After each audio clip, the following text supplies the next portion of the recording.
ubatizo ambao wanafunzi wa Yesu Kristo, wale mitume, waliobatiza watu kwa maji mengi kwa jina la Bwana Yesu Kristo.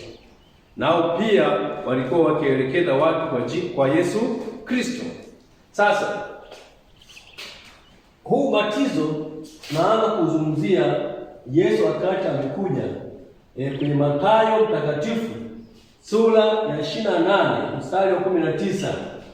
Yesu aliwaambia, endeni ulimwenguni mote mkahubiri Injili, mkawafanye mataifa kuwa wanafunzi wangu, mkiwabatiza kwa jina la Baba na la Mwana na la Roho Mtakatifu. Tazama, mimi niko pamoja nanyi mpaka ukamilifu wa dahari. Kwa hiyo Yesu alikuwa anawaagiza wale wanafunzi wake, wale kina Petro, wale kina Andrea, wale mitume. Lakini katika kuagiza kwake Yesu aliwaambia atakuwa pamoja nao mpaka ukamilifu wa dahari. Kwa maneno mengine, hata waacha.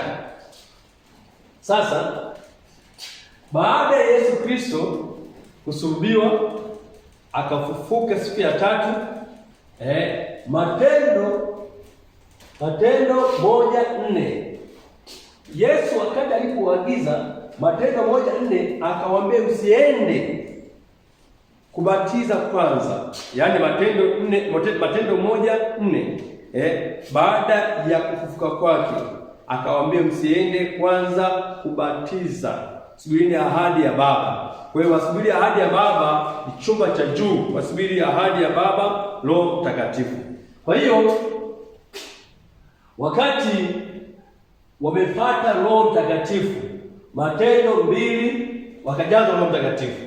Baada ya kujazwa Roho Mtakatifu, mitume wakaenda kuhubiri Injili. Watu walipouliza kwamba tufanyeje, Petro na mitume wengine akawaambia, tubuni mkabatizwe kila mmoja kwa jina lake Yesu Kristo mpate ondoleo la dhambi zenu, nanyi mtapokea kipawa cha Roho Mtakatifu, kwa kuwa ahadi hii ni kwa ajili yenu na watoto wenu na watu wote walio mbali watakaoitwa na Bwana Mungu wetu wamjie. Sasa kwa hiyo aliwabatiza kwa jina la Bwana Yesu Kristo. Sasa unaweza ukajiuliza swali, kwa nini akina Petro, wale mitume wa Yesu Kristo, waliwabatiza watu kwa jina la Bwana Yesu Kristo, wakaacha kufuata lile agizo la Bwana Yesu Kristo ambalo aliwaambia mkabatize watu katika jina la Baba na la Mwana na la Roho Mtakatifu.